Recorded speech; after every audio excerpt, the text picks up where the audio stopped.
Good morning. Welcome in. Good morning, Avid. Good morning, Rebecca. Glad y'all are in here. It is November the 8th, and we are on chapter 8 of Proverbs that syncs up with that date. Good morning, Scotty. Welcome in. So we're going to get started. I have actually got to go to work this morning. Normally, I'm off on Fridays, but going to go to work as soon as we're done here. So let's get going, y'all. Got a note on verse 1 through 3. So we'll read the verses and then we'll check out the note. The excellence of wisdom is the title of this section. Chapter 8, verse 1. Does not wisdom cry out and understanding lift up her voice? She takes her stand on the top of the high hill beside the way where the paths meet. She cries out by the gates at the entry of the city and at the entrance of the doors. And then the note says, is that a train going through? Yeah. Dina's up with me. I thought it was thunder rolling. We're getting a little bit of rain right now. So the note says the gates were the entrance to the city and therefore a very public place. Solomon's point is that the wisdom of God is available to all who will listen to and follow after Lady Wisdom's call.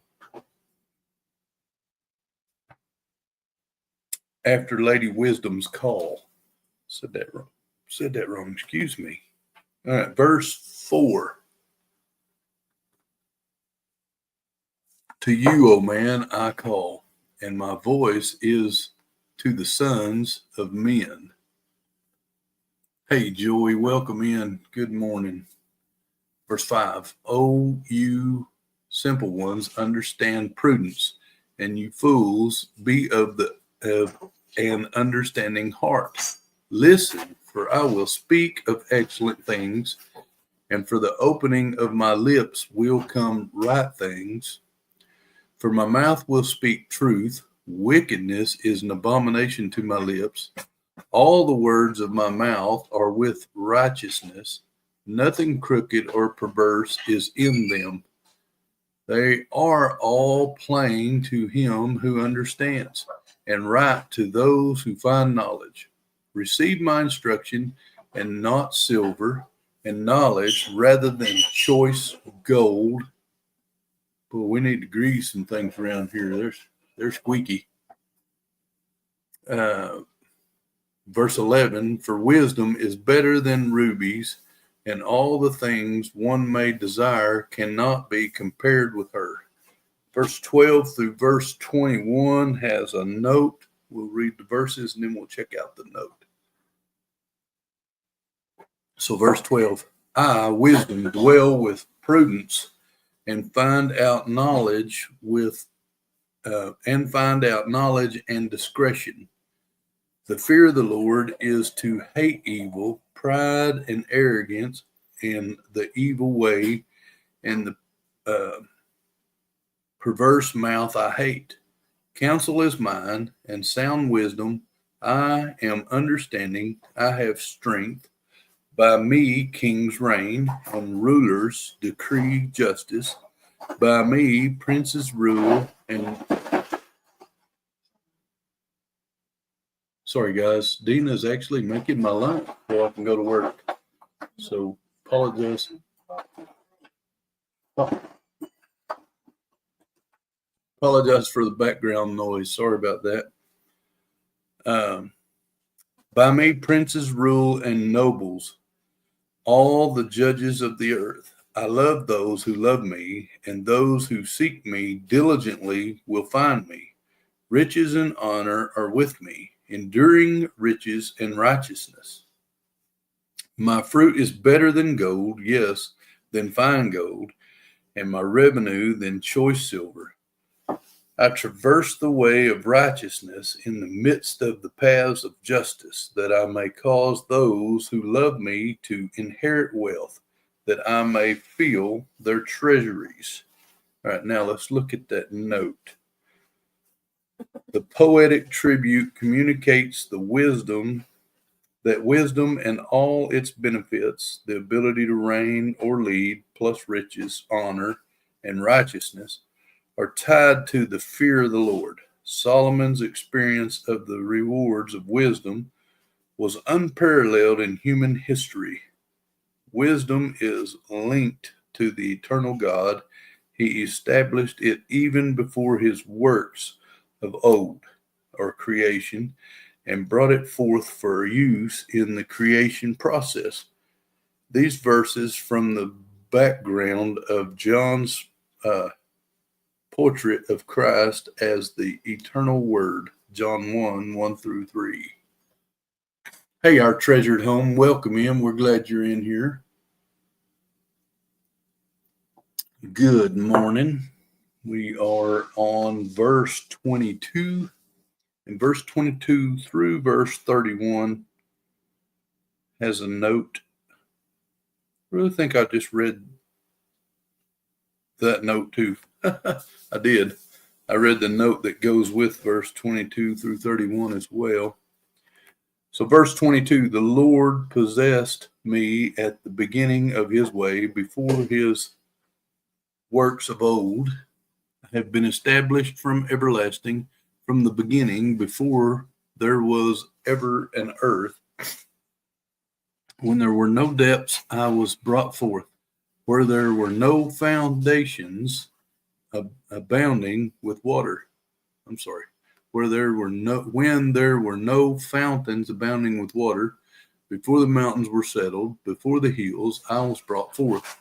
While as yet he had not made the earth or the fields, or the primal dust of the world, when he prepared the heavens, I was there.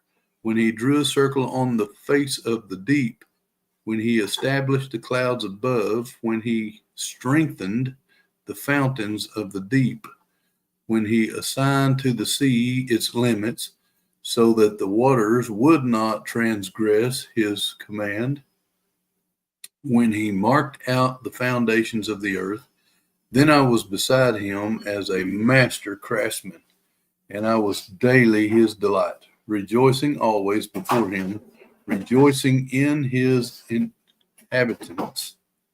inhabited world, and my delight was with the sons of man. I'm going to look back at that note right quick. Rebecca, for whatever reason, this morning you didn't show up again, but Avid was saying hi to you, so I knew you were in here. The note for verse 22 through 31, which we had already read by accident, wisdom is linked to the eternal God.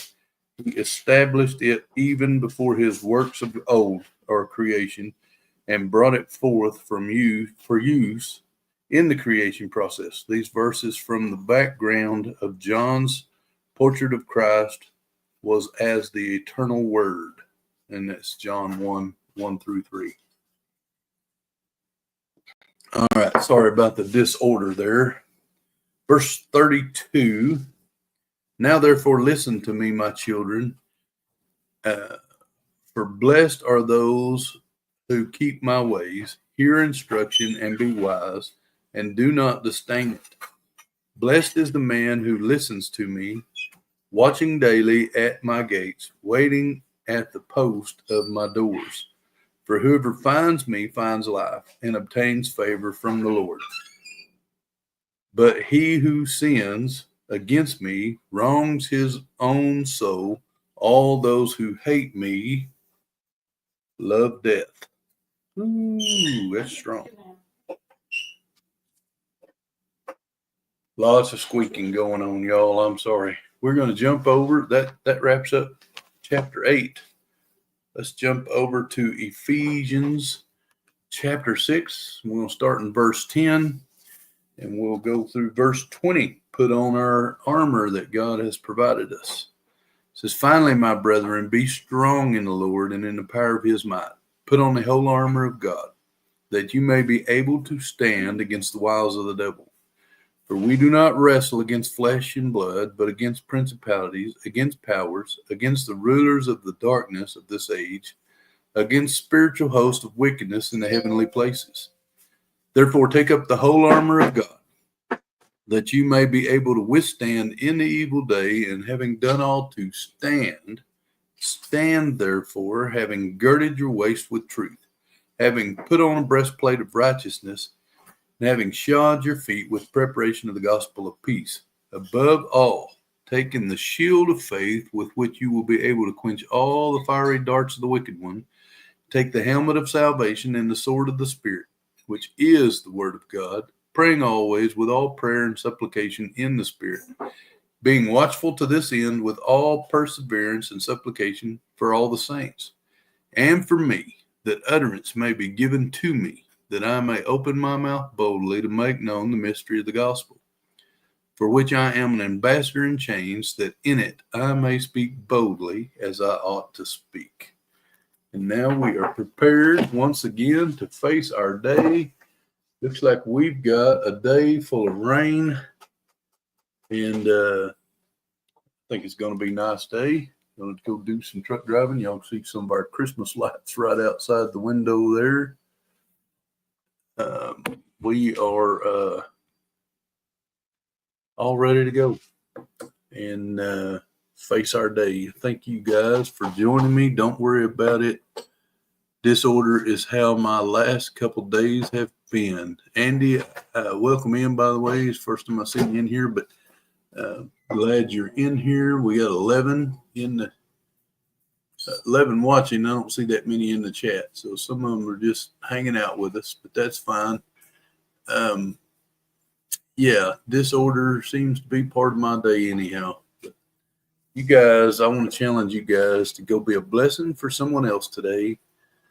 I've already got a blessing standing in front of me making my lunch. Making lots of noise, but that's okay. It's all right. I do know we probably ought to put some kind of lubricant on our cabinet doors because they're pretty loud. But hey, I love you guys. Thank you for joining me. Challenge y'all to go be a blessing for someone else, and y'all have a blessed day. God bless y'all. We'll see you again tomorrow.